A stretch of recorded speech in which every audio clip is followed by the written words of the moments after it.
Obviously, know we're good enough tonight in any phase. When you can't run the ball, when you can't stop the run, when you lose the turnover battle, that's going to happen, and completely unacceptable, disappointing to say the least. Questions? Shane, just looking at this and trying to make sense of it, just where did you think it started to go wrong immediately? Was it the defense, the offense? I mean, first quarter, I don't know what it was, but we couldn't stop them and we couldn't stay on the field in the first quarter. I mean, I think it seems like forever ago, but I think they scored on the first 3 possessions, if I'm not mistaken. They scored the first 3 times they touched the ball, and we couldn't stay on the field. So, I mean, they went up and down the field on us in the first quarter, and we weren't able to stay on the field as well. Having said that, we got some points before the half, David, and felt, as ugly as the first half was, I mean, we felt good. We told the players all week it's going to be tough. It's one of the great environments in all of college football. It's going to be hard. Just keep swinging and just get this thing to the fourth quarter, and let's go find a way to win it in the fourth quarter. And when you go out on offense in the third quarter and go turnover in what, 3 plays, 4 plays? 4 plays. I don't know if I've ever seen that.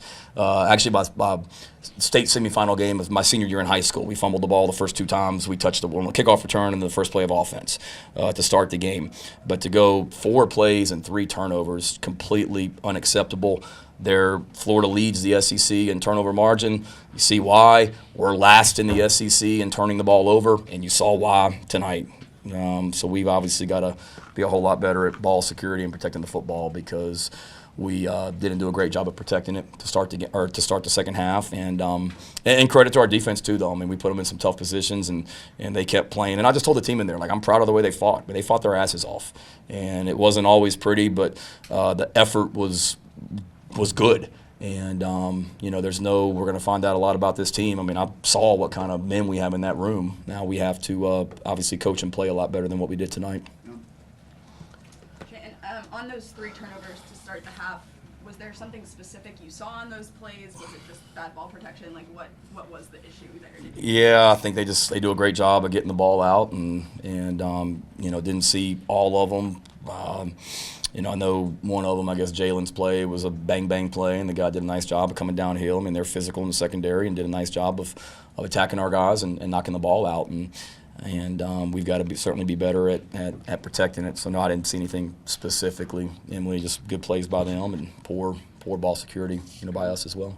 Shane, obviously Florida came in having given up a couple big plays over the course of the year. What was the issue tonight in doing that, and what do you guys have to do to be a little bit more consistent? And not being able to create big plays against them.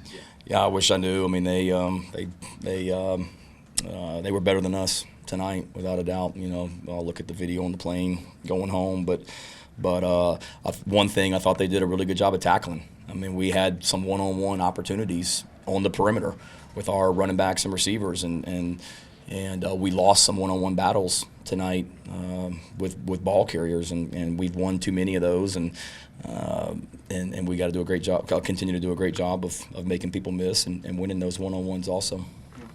First 3 plays, or first 3 possessions y'all had on the team, whether it's them playing well, y'all not playing well, play calling, is there anything to start the game? Yeah, start the game. Nothing that I can remember. I mean,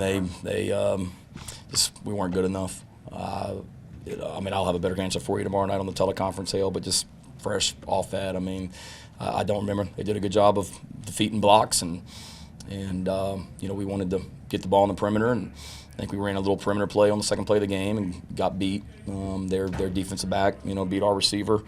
I know we ran the counter, I think, the first play of the game, and they did a good job, obviously, of stopping it. So don't know. We'll have to continue to see what happened there. Marshawn and CBS didn't travel. What's Yeah. the reason there? Marshawn, same injury, the contusion or deep thigh bruise that he has. He actually practiced on whatever day I told you guys he practiced, or told somebody that he practiced. He actually practiced that day. Was that Tuesday?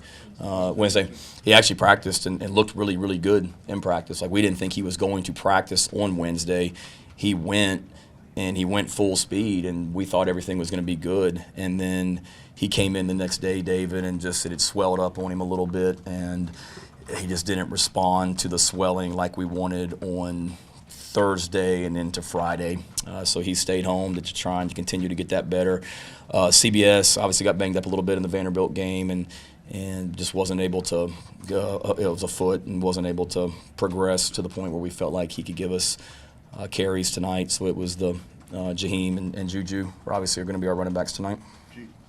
Shane, from what you saw of this offense today, what's your biggest concern going forward into the next game or two? Not turning the ball over, first of all, Gene. I mean, 3 of 11 on third down, 44 yards rushing, turned the ball over 3 times. Just not good enough. You know, we've got to sustain drives, and we said it going into this game.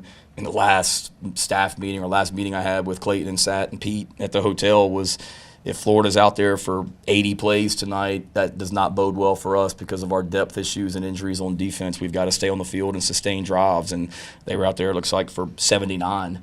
And we tried to stay on the field. I mean, going for some fourth downs, faking the punt. I mean, those were all trying to just, 1, stay on the field, and 2, not leave our defense out there forever. And the defense has got to get off the field too. I mean, when you give up 374 yards rushing, we've got to be better at creating turnovers, and we didn't do a great job of that. But to answer your question, Gene, there's a lot. Can't turn the ball over, and we got to be able to run the ball and stay on the field. I understand that Spencer can't do anything about the fumbles, but is the gap between him and Luke that wide that you don't want to give him a shot at all? I wouldn't say that. Spencer certainly got to play better. Spencer couldn't do anything about the fumbles either. We're constantly about competition at quarterback, and we've certainly got to be better at every position. We're about competition everywhere, and we've got to be better everywhere than we were tonight. Nobody was good enough. Shane, I know Anthony Richardson's a tough matchup, but in terms of those first few drives, I mean, beyond just being able to extend plays the way that he can, what were you seeing from your guys' defense in terms of maybe not reacting to it or responding? What did you guys see? I don't know. I mean, we obviously knew going into the game, Ben, that it starts and stops with him. He's a phenomenal player. He's such a big guy, and he's so fast, as you guys know. And I mean, they did a good job. They're good on the offensive line. They're big. They're physical. And we got knocked around a little bit and didn't do a great job of tackling a couple times. We misfit some gaps. I think we missed some tackles, just a combination of things, and give them credit. They started great and did a good job. Being on both sides of the ball, how much of the struggles were execution versus game plan, and as coaches, how do you maybe make things a little bit easier for players when they're actually on? Yeah, I mean, that's something we always look at, Colin, making sure that we got a plan that we can execute, and certainly tonight was no different offensively. What we can go execute, being smart, because we're missing our top 2 running backs, and you get into pass protection issues and things like that with guys playing running back other than Juju that really haven't played a ton of running back this year. So you got to be smart and making sure that we're not doing too much, and felt like we did defensively. Same thing. We had Tyrese Ross played meaningful snaps tonight for the first time, and who was OD, and a lot of those guys were in there doing some things. So we knew we needed to be smart about the calls on defense to give our guys a chance to go get lined up, knowing that we had some new faces in there also. Brad Johnson didn't play, and Debo was in there a lot, and Stone Blanton. So we're always looking at that. It obviously wasn't right tonight, whatever we did schematically, offensively and defensively, and got to look at why and be better here in these next 2 games in the bowl game. And just to follow up, there was no thought about going to Luke late in the game, or was that all Spencer? Late in the game, though. I mean, Luke's at a point right now, Colin, where he's played in 4 games. So, I mean, I wasn't going to put him in with 3 minutes left in the game or whatever, 4 minutes left in the game, and burn that 4th game. And I'm not saying we're sitting here adamant about playing or redshirting Luke, but with 3 minutes left in a game that we weren't going to win, I wasn't going to put him in there late in the game at that point. It's going to be lost in everything, but your special teams kind of gave you a fighting chance in Yeah. game 1. What do you take from their particular effort and what they were able to do? Yeah, they were awesome. They really were. The fake punt was great job of executing. Got exactly what we thought we were going to get. Tried to fake one a little bit earlier, but we didn't get the look that we wanted. And then that one, we wanted to get their defense out there on the field, Phil, and keep their defense out there, which they did. And great throw and catch, and gave us a spark. Actually, that was a play or a fake punt we put in against Charlotte that we've just haven't run yet. And then the Van punt return as well was really, really big to give us field position. So those guys did some great things. Didn't execute the extra point, the little muddle huddle thing like we wanted. But you're right. You know, Kai hit some punts. We did a nice job for the most part in coverage. Yeah, I forgot about that. Yeah, I believe we did. You know, Cam and those guys. Thank you. Cam did a good job. I mean, those to me, and I've said it before, and I believe it. Like you tell a lot about your team. When their field goal block team after a team scores a touchdown, the effort that they play with, and then just field goal block in general when they're trying to kick field goals. And I mean, Cam was adamant about sending him and things like that, and those guys really work at it. And we've been telling them, I mean, that they're due for one, and it was good to see those guys play with effort tonight. So certainly, that was a positive special teams wise, and we want to be good in all three phases, and we weren't in all three phases tonight, but that's certainly something that we can take some things from for sure. When you get down early like that, how much does that kind of alter game script in a game like today, down 21, or were you still able to kind of do what you want to do, just weren't executing? Yeah, we were doing what we wanted to do. I mean, we weren't going to get into. I mean, we didn't feel like 21 points was going to win the football game. In other words, I mean, coming into it. If we were going to win, I mean, they've been playing really well offensively. They did in the second half against Georgia. They did, not just offensively, but as a team. Second half against Georgia, the whole game last week against A&M. So they're really, really good on offense, and we knew we were going to have to score some points. But no, when it was 21-0, we weren't going to just throw out the plan. I mean, we still wanted to pop some runs in there and be able to run the football and execute our offense. And again, just keep chipping away and keep fighting and just try and find a way to get it to the fourth quarter. And then you couldn't start the second half worse than what we did. I mean, 3 turnovers and backed up, in our territory. Tough to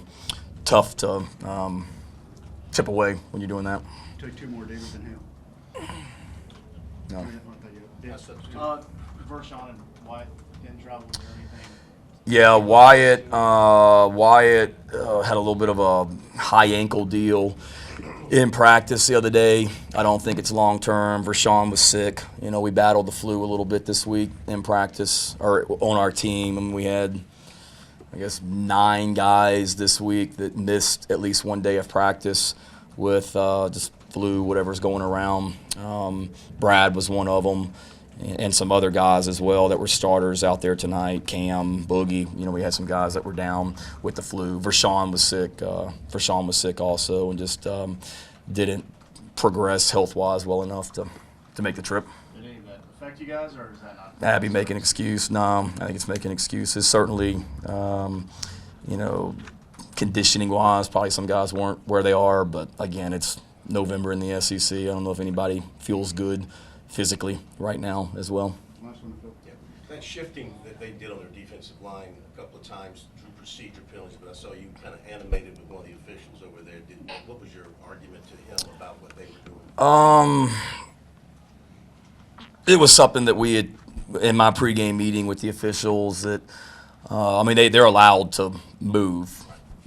We do. We did it tonight, just trying to mix up the fronts and things like that. But what you're not allowed to do is the defensive linemen use a verbal cadence, if you will, to move, or move with maybe a little bit more exuberance than you need to change gaps. And just making sure when I was talking to the official, who they do a fantastic job, just making sure that if they were making move calls, it was coming from the linebackers and that they weren't doing more than they needed to be doing just to change a gap. And they told me they weren't, that everything was legal, and that was the conversation we had. Do you think that caused those 2 procedure penalties of that shift?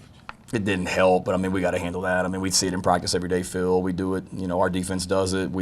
Teams have done it against us this year. It's nothing new. When you're playing on the road and in a venue like this at night, it's going to be loud, and you got to be able to handle the crowd noise and execute and sit in there and not flinch. We saw A&M when we played A&M in Columbia. The weapon that a crowd can be, and in real life, that's life in the SEC on the road. All right, thank you, Coach. All right, thank y'all. Travel safe going home.